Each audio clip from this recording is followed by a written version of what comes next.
हम class 12th की chemistry का कोऑर्डिनेशन कंपाउंड वाला चैप्टर यानी कि चैप्टर नंबर 9 स्टार्ट कर रहे हैं। उसमें स्टार्टिंग से करवा रही हूँ मैं इस चैप्टर के बारे में। तो इसके अंदर क्या बता रहे हैं, हमारे पास चैप्टर का नाम है कोऑर्डिनेशन कंपाउंड। जैसे कि जब भी मैं कोई भी चैप्टर स्टार्ट करवाती हूँ तो हमेशा पहले उस चैप्टर के नेम पे डिस्कस करती हूँ। पहले ही बोलती हूँ कि चैप्टर का जो नाम होता है ना, उसको अगर अच्छे से कर लिया ना तो समझ लो आपको उस चैप्टर के बारे में बहुत ज़्यादा चीज़ें पता चल जाएंगी।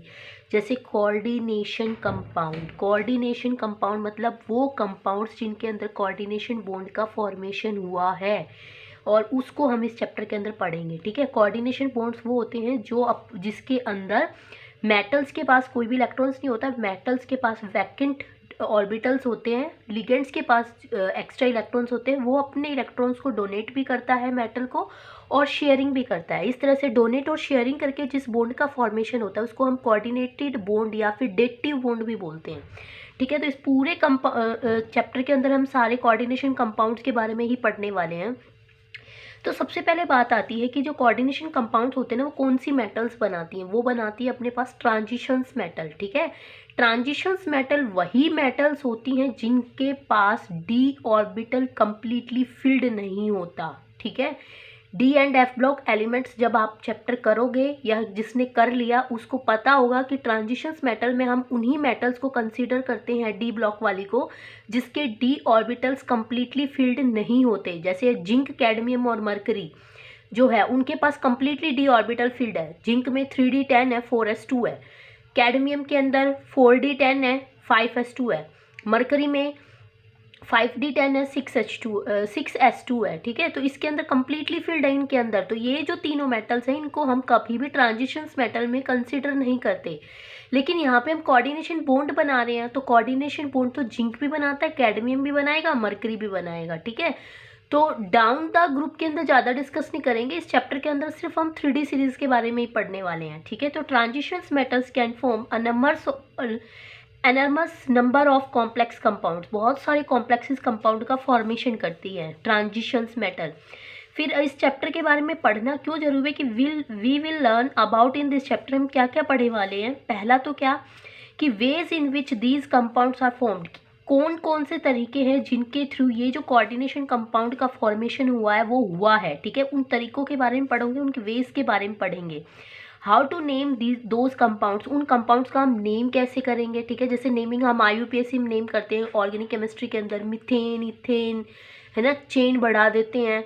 तो इस तरीके से इनके अंदर भी कंपाउंड्स के नाम होते हैं। उन कंपाउंड्स को कैसे हम नाम देंगे वो भी इस चैप्टर के अंदर पढ़ने वाले हैं। फिर हम इस चैप्टर में कुछ मॉडर्न थ्योरीज पढ़ेंगे, जैसे कि अपने पास क्रिस्टल फील्ड थ्योरी आएगी, वैलेंस बॉन्ड थ्योरी आएगी। ठीक है, वर्नर्स भी देगा अपनी कुछ पॉस्टुलेट।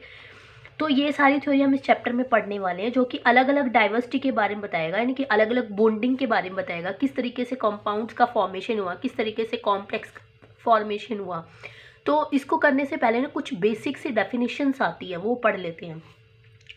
इसने बोला कि जो मेन ग्रुप मेटल्स होती है ना, मेन ग्रुप मेटल्स होती है अपने पास S और P ब्लॉक की मेटल्स। ठीक है, याद रखना 1 नंबर का क्वेश्चन आ जाता है कि name any 2 main group metals. किसी भी 2 मेटल के नाम बताओ जो मेन ग्रुप में पाई जाती है। सोडियम होता है, पोटाशियम होता है, क्यों? क्योंकि S ब्लॉक की है। एल्यूमिनियम भी लिख सकते हो, क्यों? क्योंकि ये P ब्लॉक की है। तो S और P ब्लॉक की सिर्फ मेटल, P ब्लॉक की, नॉन मेटल्स नहीं, सिर्फ मेटल्स को हम मेन ग्रुप मेटल्स बोलते हैं। ठीक है, compounds are almost always white colour की होती हैं, यानी कि S और P ब्लॉक की जितनी भी मेटल्स होती हैं वो लगभग सफ़ेद रंग का ही कंपाउंड बनाती हैं, वाइट कलर का। जैसे कैल्शियम सल्फेट जो हम जिप्सम में करके आए हैं 10th क्लास में, calcium sulphate dot 2H2O, CSO4 dot 2H2O, gypsum white colour का होता है। Sodium hydrogen carbonate white colour का होता है। सोडियम बाइकार्बोनेट वाइट कलर का होता है। NaOH वाइट कलर का होता है। सारे के सारे कंपाउंड्स जो हमने S और P ब्लॉक के पढ़े हैं लगभग, वो सारे वाइट कलर के होते हैं। लेकिन जो ट्रांजिशंस मेटल होती है ना, उनके जो कंपाउंड्स बनते हैं वो कलर में पाए जाते हैं। जैसे रेनबो के 7 कलर होते हैं ना, सेम ऐसे ही इन कंपाउंड्स के अंदर भी अलग अलग कलर्स की वैरायटी पाई जाती है। जैसे आपको फॉर एग्जांपल क्रोमियम क्लोराइड है, CrCl3 डॉट 6H2O, ये जो कंपाउंड है जब इसको बनाते हैं ना तो ये 3 तरह के कलर्स में पाया जाता है। ग्रीन में भी पाया जाता है, कभी कभी डार्क ग्रीन में भी, कभी कभी पर्पल में भी। अब इसके अंदर ये अलग अलग कलर्स का क्यों पाया गया, जबकि फॉर्मूला तो एक ही है? वो इसलिए क्योंकि इस फॉर्मूले के अकॉर्डिंग इसके बहुत सारे आइसोमर्स प्रेजेंट हैं, ठीक है। आइसोमेरिज्म होने की वजह से ये कंपाउंड अलग अलग कलर को शो करता है। और आपको सभी को पता है आइसोमेरिज्म क्या होता है, जिसके अंदर केमिकल फॉर्मूला तो सेम होता है लेकिन एलिमेंट्स की अरेंजमेंट अलग अलग होती है, ठीक है, कंपाउंड के अंदर। तो उसकी वजह से क्या होता है, कलर चेंज हो जाता है। अब जैसे मान लिया मैं यहाँ पे CrCl3 6H2O है, इसको मैं इस तरह से लिख दूँ, इस वाले कंपाउंड को मैं ऐसे लिख दूँ CrH2O 6 टाइम, ब्रैकेट के बाहर मैंने Cl3 ले लिया। इसको मैं इस तरह से भी बना सकती हूँ, इस कंपाउंड को मैं ऐसे भी लिख सकती हूँ CrH2O 5 टाइम्स अंदर ले लूँ, एक क्लोरीन अंदर ले लूँ, 2 क्लोरीन को बाहर निकाल दूँ और एक H2O को बाहर निकाल दूँ, इसको मैं ऐसे भी लिख सकती हूँ।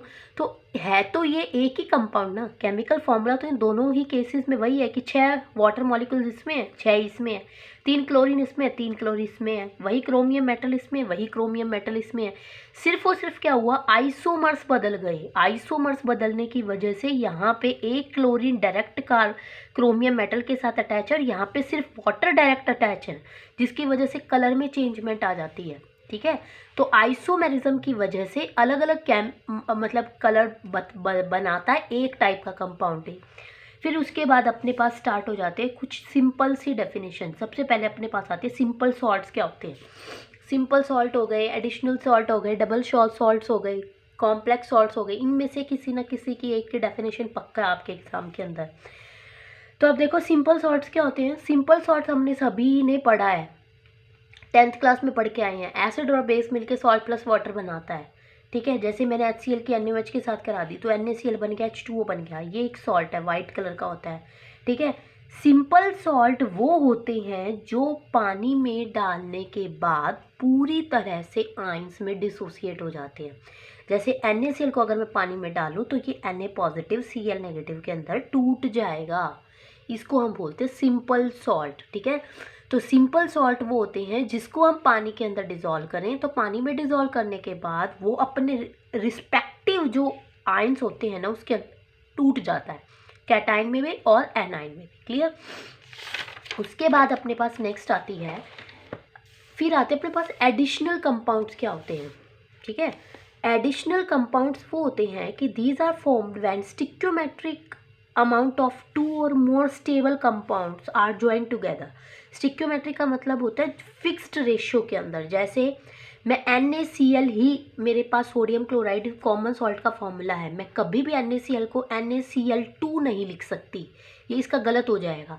इसका फिक्स्ड रेशियो है, NaCl के अंदर एक ही सोडियम होगा, एक ही क्लोरीन होगा, ठीक है। NaCl को हम NaCl3 या NaCl2 नहीं लिख सकते, फिक्स्ड रेशियो नहीं होगा।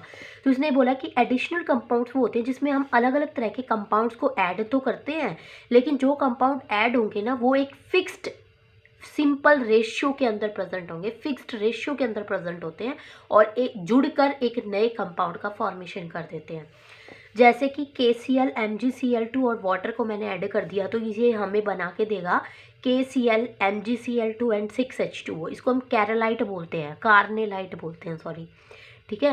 मैंने हिंदी में लिखा है, कभी मेरी प्रोनाउंसिएशन में आपको थोड़ा समझ में ना आए तो this is called the carnallite. Carnallite का है ये फॉर्मूला। जब मैं K2SO4 को एल्यूमिनियम सल्फेट के साथ और वाटर के 24 मॉलिक्यूल्स के साथ ऐड करती हूँ तो ये एलम बना देता है। एलम को हम फिटकरी बोलते हैं and this formula is called alum, ठीक है। तो ये बहुत सारे अलग अलग कंपाउंड्स थे, इनको हमने ज्वाइन कर दिया फिक्स्ड रेशियो के अंदर, तो इसने क्या बना के दे दिया, एलम बना के दे दिया। अगर मैं यहाँ पे 23 वाटर मॉलिक्यूल्स लेती हूँ ना तो भी ये एलम नहीं कहलाएगा, क्यों? क्योंकि एलम के अंदर 24 molecules of water he present होने चाहिए, तो इस तरह से भी फिक्स्ड रेशियो होना चाहिए, ठीक है। अब अपने पास आते हैं कि एडिशनल कंपाउंड्स को हम फर्दर 2 भागों में डिवाइड कर देते हैं, पहला तो डबल सॉल्ट में और दूसरा कॉम्प्लेक्स सॉल्ट के अंदर। सबसे पहले हम डबल सॉल्ट के बारे में पढ़ रहे हैं कि those which lose their identity in solution, यानी कि ये वो एडिशनल कंपाउंड्स होते हैं। एडिशनल कंपाउंड तो ये होंगे कि जिसके अंदर हम अलग अलग कंपाउंड्स को फिक्स रेशियो के अंदर ऐड कर दें, ठीक है। पर ये वो होते हैं कि मतलब जो अपने पास एडिशनल कंपाउंड बन के आएगा उसको जब मैं पानी में घोलती हूँ तो वो क्या करता है, अपने आइंस में डिसोसिएट हो जाता है। ठीक है। अब what is the difference between simple salt and the additional compound में क्या डिफरेंस रहेगा डबल सॉल्ट में? सिंपल सॉल्ट में मैं आपको दिखा देती हूँ, हम सिंपल सिर्फ एक ही कंपाउंड लेते हैं। जैसे मैं ले लूँ या तो NaCl ले लूँ या मैं MgCl2 ले लूँ, हम अलग अलग लेंगे। लेकिन डबल सॉल्ट के अंदर इनको जब मैं फिक्स्ड रेशियो के अंदर ऐड कर दूँ ना, NaCl dot MgCl2 dot 2H2O, तो एक नया कंपाउंड बन जाएगा। इसको हम बोलेंगे एडिशनल कंपाउंड। ठीक है। ये एडिशनल कंपाउंड डबल कॉम्प्लेक्स तब कहलाएगा, डबल सॉल्ट तब कहलाएगा जब मैं इसको पूरे को पानी के अंदर जब डालूंगी तो ये अलग अलग आइंस में डिसोसिएट हो जाए। अभी आइंस में कैसे डिसोसिएट होगा इसके अंदर देखना। जैसे मैं यहाँ पे कार्नेलाइट ले रही हूँ, ठीक है, कार्नेलाइट, जैसे इसका फॉर्मूला बताया था मैंने, KCl को जब मैंने MgCl2 के साथ ऐड किया in the presence of 6 water molecule के प्रेजेंस में, तो ये अलग अलग आइंस में टूट गया। जैसे KCl टूट जाएगा K पॉजिटिव Cl नेगेटिव में, ठीक है। MgCl2 टूट जाएगा Mg2 पॉजिटिव Cl2 है तो इसको मैं लिखूंगी 2Cl नेगेटिव, ठीक है। तो यहाँ से एक क्लोरीन और ये 2 क्लोरीन मिलकर इसको मैं लिख सकती हूँ 3Cl नेगेटिव, इसलिए मैंने यहाँ पे 3Cl नेगेटिव लिखा। Mg टूट जाएगा Mg2 पॉजिटिव में। वाटर सभी को पता है टूटता है H positive and OH negative में। एक वाटर मॉलिक्यूल टूटेगा H पॉजिटिव OH नेगेटिव में, तो 6 कितने में टूटेंगे, 6H positive and 6 OH negative के अंदर, ठीक है। तो ये इस तरह से पानी में घुल के आइंस में डिसोसिएट हो जाते हो। हर एक कंपाउंड ने अपनी आइडेंटिटी लॉस कर दी है। यहाँ पे आइडेंटिटी कैसे लॉस कर दी कि मान लिया मेरे पास एक सॉल्यूशन था, सॉल्यूशन के अंदर कोई हमें कार्नेलाइट डाल के दे दे, ठीक है। अब वो मुझे ये ना बताए कि भाई मैंने आपको जो सॉल्यूशन दिया है ना इसके अंदर मैंने आपको कार्नेलाइट दिया है, ठीक है, वो ऐसे नहीं बताए मुझे। जस्ट इतना बता दे कि ये जो सॉल्यूशन ये अननोन है, आप मुझे इसके अंदर टेस्ट करके बताओ पोटाशियम के बारे में कि इसके अंदर पोटाशियम आयन प्रेजेंट है या नहीं है। तो मैं इसके ऊपर पोटाशियम आयन वाले टेस्ट करूंगी। अगर टेस्ट अपने पास पॉजिटिव आता तो मैं बोल दूंगी कि हाँ इसके अंदर पॉजिटिव है, तो वो यूँ कहेगा मेरे से कि बताओ इसके अंदर मैंने कौन सा सॉल्ट मिलाया था। तब मेरा क्वेश्चन क्या होगा, सॉरी उसके टाइम मेरा जवाब क्या होगा कि सर आप इसके अंदर है ना KCl भी मिला सकते हो, या तो K2SO4 भी मिला सकते हो, या फिर KCN भी मिला सकते हो, यानी कि कोई भी ऐसा सॉल्ट आपने इसके अंदर मिला रखा है जिसमें पोटाशियम प्रेजेंट था, ठीक है। क्योंकि उसने मुझे ये थोड़ी ना बताया कि इसके अंदर मैंने कार्नेलाइट मिलाया है। समझ में आ गई ना।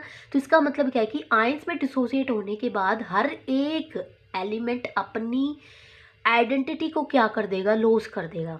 फिर इसने बोला कि they exist as such in crystalline state, ये सारे क्रिस्टलाइन स्टेट में प्रेजेंट होते हैं। क्रिस्टलाइन सॉलिड्स, क्रिस्टलाइन स्ट्रक्चर्स वो होते हैं जिसके अंदर वाटर डॉट H2O में प्रेजेंट होता है। ये इसकी आइडेंटिफिकेशन है, अच्छे से ध्यान में रखना।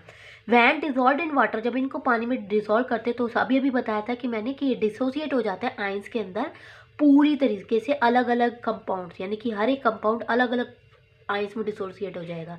जैसे KCl टूटा K पॉजिटिव Cl नेगेटिव में, MgCl2 टूटा Mg2 positive Cl2 negative 2Cl negative के अंदर, 6 वाटर मॉलिक्यूल्स टूट रहे 6H पॉजिटिव 6 OH नेगेटिव के अंदर, ठीक है। तो अलग अलग टूट जाएंगे। In aqua solution they give the test for all their constituent ion. वो अगर एक्वा सॉल्यूशन में दे और उसके अंदर जब मैं सारे टेस्ट करूँ इनके अंदर, वो मेरे को बोल दे सॉल्यूशन के अंदर कि भाई मैग्नीशियम का टेस्ट करके दिखाओ, तो मैग्नीशियम का टेस्ट भी पॉजिटिव आएगा क्योंकि इसके अंदर मैग्नीशियम प्रेजेंट है। क्लोरीन का टेस्ट भी पॉजिटिव आएगा, पोटाशियम का टेस्ट पॉजिटिव आएगा, ठीक है। तो इस तरीके से वो हमसे पूछ सकता है। उसके बाद आता है कॉम्प्लेक्स सॉल्ट्स कौन से होते हैं।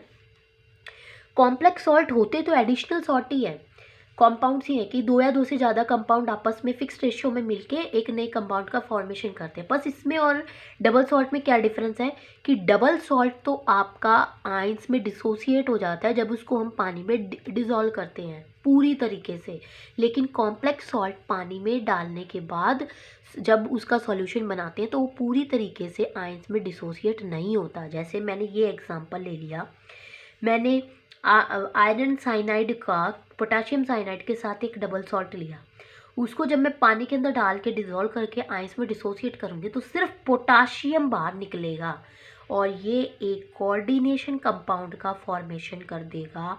अगर मैं इस पूरे सॉल्यूशन के अंदर पोटाशियम का टेस्ट करूँ तो मुझे पोटाशियम का टेस्ट तो पॉजिटिव मिलेगा, लेकिन मुझे साइनाइड का टेस्ट नहीं मिलने वाला यहाँ पे पॉजिटिव। क्यों?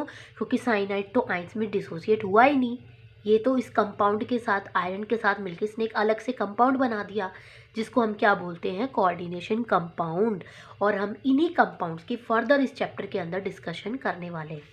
तो those which retain their identity in solution, यानी कि वो सॉल्यूशन कंपाउंड जो सॉल्यूशन को पानी में डालने के बाद अपनी आइडेंटिटी को लूज नहीं करते, यानी कि जो पूरी तरीके से आयंस में डिसोसिएट नहीं होते।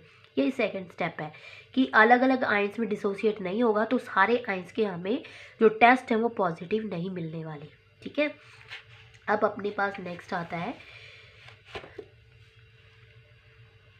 अब ये चीज़ मैंने यहाँ पे लिखी है ताकि मैं नोट्स दूँ ना तुम्हें, वीडियो के अंदर बताऊँ तो तुम अच्छे से क्लियर कर लो इस चीज़ को, कि ये रिटेन इसलिए रहते हैं, अपनी आइडेंटिटी को लॉस इसलिए नहीं करते क्योंकि पूरी तरीके से आयंस में डिसोसिएट नहीं होते, पूरी तरीके से आयंस में नहीं टूटते।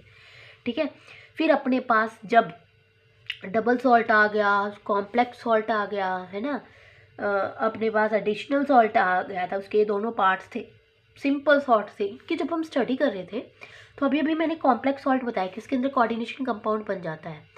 तो ये जो कोऑर्डिनेशन कंपाउंड आया ना, इसके बारे में वर्नर एक साइंटिस्ट था, उसके दिमाग में पता नहीं क्या चल रहा था कि मैं क्या करूं कि मुझे इस सॉल्ट के बारे में ना कुछ अलग से करके देखता हूं ताकि मेरा नाम आ जाए, है ना, कि भाई मैं अपनी से एक थ्योरी बना के रख दूं और उसके ऊपर आगे फर्दर ना डिस्कशन होना स्टार्ट हो जाए। तो उसने एल्फ्रेड वर्नर ने अपनी एक थ्योरी दी 1893 पे, उसने एक कोऑर्डिनेशन कॉम्प्लेक्सेस पे अपनी थ्योरी दी। उसने क्या बताया कि it was the first attempt, इसने सबसे पहले अटेम्प्ट किया था कोऑर्डिनेशन कंपाउंड को to explain the bonding coordination complexes, यानी कि कोऑर्डिनेशन बॉन्ड बनना, जिन कॉम्प्लेक्स में कोऑर्डिनेशन बॉन्ड बनता है ना, उस थ्योरी के ऊपर, and to answer the questions, और बहुत सारे क्वेश्चंस के आंसर दिए। क्या, it gives it theory on complex salt, उसने अपनी थ्योरी कॉम्प्लेक्स सॉल्ट में दी थी। क्यों? क्योंकि कॉम्प्लेक्स सॉल्ट में ही अपने पास कोऑर्डिनेशन कंपाउंड बना था। देखो यहाँ पे बना हुआ है, ये कॉम्प्लेक्स सॉल्ट है, इसके अंदर कोऑर्डिनेशन कंपाउंड्स बने हैं। ठीक है, तो इसने अपनी कोऑर्डिनेशन कंपाउंड्स की, यानी कि कॉम्प्लेक्स सॉल्ट पे ही थ्योरी की थी। तो इसके बहुत सारे क्वेश्चंस थे कि why two stable compounds join to give several new compound. उसका पहला क्वेश्चन ये था कि जब हम अलग अलग स्टेबल कंपाउंड्स को आपस में जोड़ते हैं, जैसे हमने कार्नेलाइट बनाया, उसके अंदर मैंने KCl MgCl2 और वाटर को ऐड किया तो एक नया कंपाउंड बन गया। तो इसका क्वेश्चन था कि ऐसे क्यों बनता है नया कंपाउंड। दूसरा इसका क्वेश्चन है कि जब ये नए कंपाउंड्स बनते हैं तो ये स्ट्रक्चर क्यों बनाते हैं। ठीक है, जैसे अभी भी कोऑर्डिनेशन कंपाउंड बना तो इसका स्ट्रक्चर क्या होगा, ये सारी चीज़ें उसके दिमाग में ना क्वेश्चन घूम रहे थे। तो उसने अपने कुछ पोस्टुलेट्स दिए कि क्या, कि जो एलिमेंट्स होते हैं ना वो दो तरह की वैलेंसी को शो करते हैं, एक तो प्राइमरी वैलेंसी को और दूसरा सेकेंडरी वैलेंसी को। ठीक है, तो प्राइमरी वैलेंसी क्या हुई, प्राइमरी वैलेंसी वो होती है कि it corresponding to oxidation state of metal atom ion. ये जो प्राइमरी वैलेंसी होती है ना, ये किसी भी मेटल आयन की उसकी ऑक्सीडेशन स्टेट होती है। जैसे आयरन +2 में भी एग्जिस्ट करता है, +3 में भी, कोबाल्ट +2 में करता है, कॉपर +2 में करता है, +3 में भी करता है। तो ये इसकी ऑक्सीडेशन स्टेट है। जैसे सोडियम +1 में एग्जिस्ट करता है, पोटाशियम +1 में करता है, मैग्नीशियम +2 में करता है, अपने ग्रुप के अकॉर्डिंग। जो ये ऑक्सीडेशन स्टेट को शो करते हैं ना, ये इसकी प्राइमरी वैलेंसी है। Second point, it is also called principal ionisable और आयनिक वैलेंसी। हम प्राइमरी वैलेंसी को प्रिंसिपल आयनाइजेबल और आयनिक वैलेंसी भी बोलते हैं। थर्ड है, इट्स सेटिस्फाइड बाय एनाइंस, ये आयनाइन से सेटिस्फाई होते हैं। क्यों? क्योंकि इनके ऊपर पॉजिटिव चार्ज है। अगर इनको कंपाउंड बनाना होगा तो इनको एनाइन के साथ ही कंपाउंड बनाइए। ये अगर मैं Fe2 को पॉजिटिव को कॉपर 2 पॉजिटिव के साथ ऐड करूँ तो ये कोई कंपाउंड बनाएगा ही नहीं, क्योंकि दोनों के ऊपर पॉजिटिव चार्ज है। आप सभी को पता है कि पॉजिटिव चार्ज रिपेल करते हैं, अट्रैक्ट करते नहीं। लेकिन अगर यहाँ पे कहीं पे भी इसको Cl2 मिल जाए, यानी कि 2Cl नेगेटिव आइंस मिल जाए, तो या तो ये बना लेगा या फिर ये बना लेगा, है ना। तो एनाइन के साथ ये सेटिस्फाई होते हैं। फिर इसने बोला कि these are non directional in nature, ये नेचर में नॉन डायरेक्शनल होते नहीं, मतलब नॉन डायरेक्शनल होते हैं। क्यों? क्योंकि ये आयनिक कंपाउंड्स होते हैं। आयनिक कंपाउंड्स कभी भी डायरेक्शनल नहीं रखते, ये हमेशा नॉन डायरेक्शनल होते हैं। कि जैसे मेटल यहाँ पे पॉजिटिव में है, इसको अपने आप को स्टेबल करना है तो इसको एनाइन चाहिए, चाहिए यहाँ से गेन करे, चाहिए यहाँ से गेन करे, चाहिए यहाँ से करे, चाहिए यहाँ से करे, कहीं से भी गेन करे। तो इसकी कोई भी डायरेक्शन नहीं है अपने आप को सेटिस्फाई करने की एनाइन के साथ। ठीक है, इसलिए इसको हम नॉन डायरेक्शनल बोलते हैं नेचर में। फिर अपने पास आती है सेकेंडरी वैलेंसी। सेकेंडरी वैलेंसी क्या होती है? It also known as coordination number, इसको हम कोऑर्डिनेशन नंबर भी बोलते हैं। जैसे अभी अभी मैं कॉम्प्लेक्स कंपाउंड का एग्जांपल ले रही हूँ, ये इसकी सेकेंडरी वैलेंसी क्या कहलाएगी? इसकी सेकेंडरी वैलेंसी कहलाएगी जो इसका कोऑर्डिनेशन नंबर है वो कितना है यहाँ पे 6, ठीक है। जितने लिगेंड्स होते हैं ब्रैकेट के अंदर वो उसके कोऑर्डिनेशन नंबर होते हैं, ये आगे बताएंगे हम इसके बाद, सेकेंडरी वैलेंसी के बाद। सेकेंडरी वैलेंसी ने कंप्लीट कोऑर्डिनेशन कंपाउंड को एक्सप्लेन कर दिया था। कुछ इसकी लिमिटेशंस थी, फिर वो वीबीटी ने क्लियर की, वीबीटी के कुछ लिमिटेशंस थी, उसको फिर सीएफटी ने क्लियर किया। तो इसमें आता है कि कोऑर्डिनेशन नंबर होता है, it is fixed for metal, ये मेटल के लिए फिक्स्ड होते हैं, ठीक है। नॉन आयनाइजेबल होते हैं, आयंस में नहीं टूटते, एंड हेंस डायरेक्शनल नेचर, इनका नेचर डायरेक्शनल होता है। जैसे मेटल फ्री, मेटल का यहाँ पे ऑर्बिटल क्या है? वैकेंट है, कोई लिगेंड नहीं है। लिगेंड्स वो होते हैं जिसके पास एक्स्ट्रा लोन पेयर होता है, तो ये यहीं से बॉन्ड बना सकता है। अगर मैं इसको कहीं दूर रख दूँ ना तो ये बॉन्ड नहीं बनाएगा, ठीक है।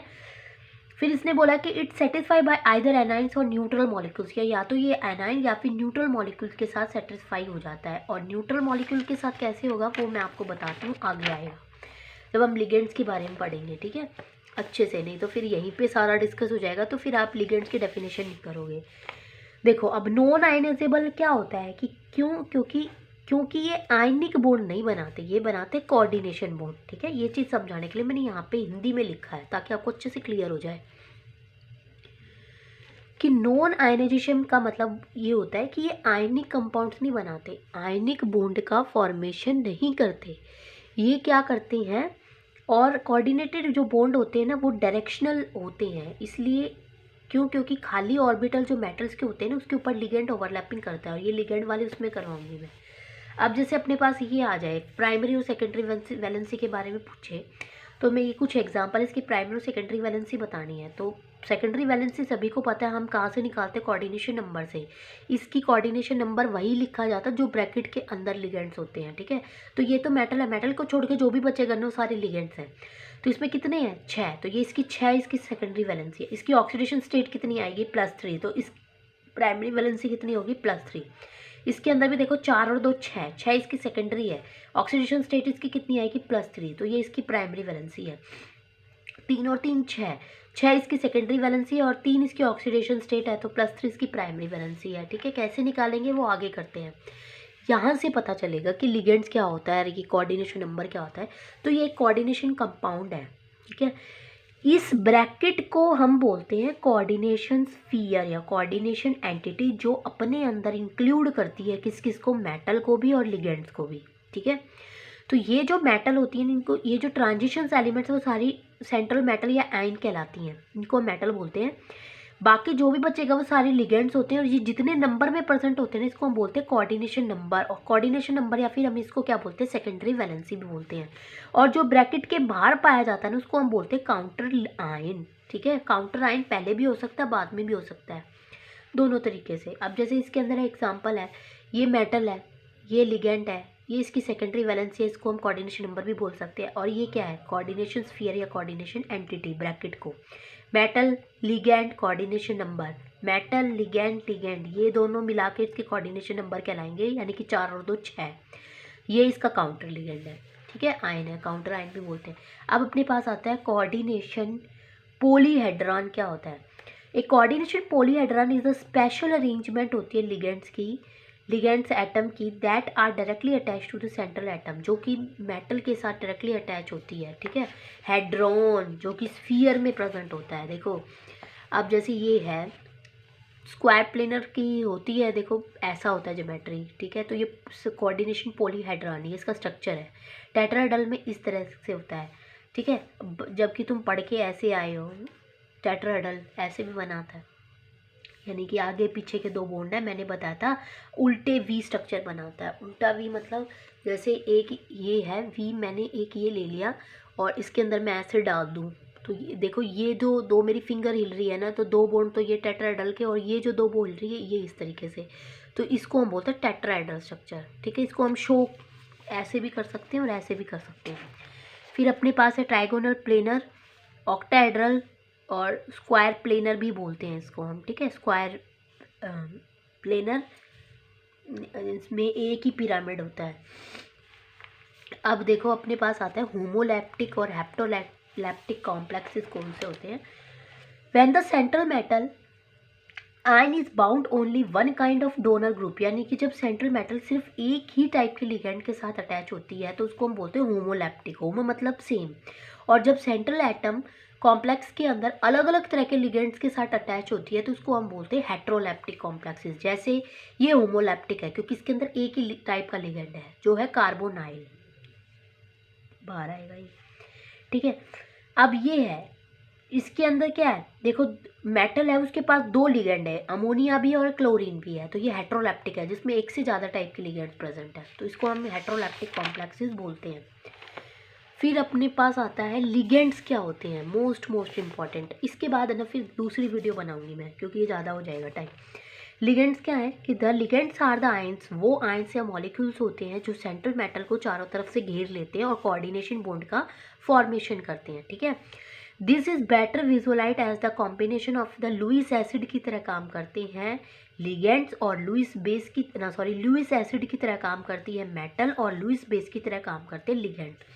लुइस एसिड वो होता है जो कि इलेक्ट्रॉन एक्सेप्टर होता है, लुइस बेस वो होता है जो इलेक्ट्रॉन्स डोनर होता है। इलेक्ट्रॉन डोनर वही करता है जिसके पास एक्स्ट्रा लोन पेयर्स हो।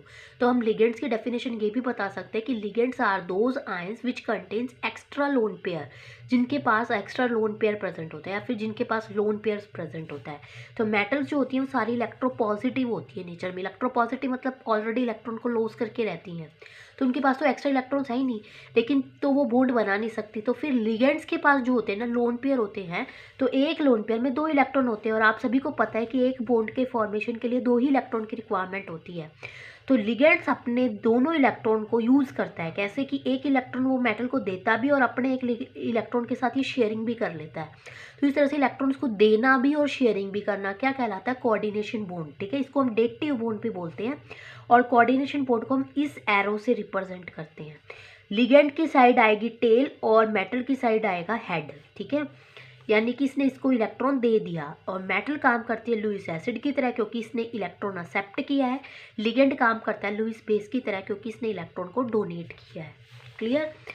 अब अपने पास क्लासिफिकेशन ऑफ जो लिगेंड्स है वो हम नेक्स्ट वीडियो में करते हैं।